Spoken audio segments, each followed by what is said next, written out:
पुण्यातील दीनानाथ मंगेशकरचे डॉक्टर घाईसास यांनी जो आहे तो राजीनामा दिलेला आहे। याच संदर्भात बोलण्यासाठी आपल्यासोबत आता आमदार अमित गोरके सर, त्यांनी आज राजीनामा जो आहे तो दिलेला आहे, न्याय मिळाला असं वाटतंय का?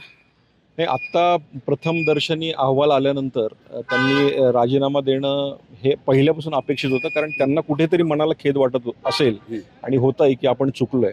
डॉक्टर मंगेशकर हॉस्पिटल खऱ्या अर्थाने चांगलं काम करत असताना अशा प्रकारची घटना अत्यंत दुर्दैवी आहे, पण ती डॉक्टर घाईसास आणि त्यांच्या टीमच्या माध्यमातून घडली।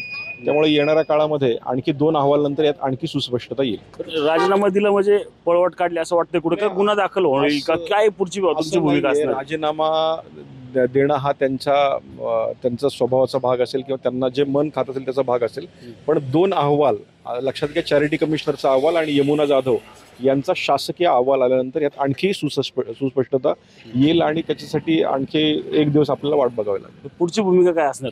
पुढची भूमिका ही आमची एकच आहे की त्या मृत महिलेला न्याय मिळाला पाहिजे, परिवाराला न्याय मिळाला पाहिजे आणि याच्यात कुठल्याही प्रकारचं गलिच्छ राजकारण न करता ज्या पद्धतीनं माननीय मुख्यमंत्री देवेंद्रजी फडणवीस यांनी 2 दिवसामध्ये सगळ्या कारवाया केल्या, त्यामुळे माननीय मुख्यमंत्री फडणवीस यांच्या मार्गदर्शनाखाली पुढच्या सगळ्या कारवाया होतील। सुषमा अंधारे यांनी आता एक ट्विट जे आहे ते केलेलं आहे, त्यामध्ये वाल्मिक कराड स्वतःहून हजर झाला, अशा अनेक घटनांचा एक क्रम आखून त्यात घाईसासांचा जो आहे तो क्रम आणलेला आहे की घाईसासांनी राजीनामा दिला, याचाच अर्थ की राज्य शासनाला त्यांच्यावर कारवाई करायची नाही।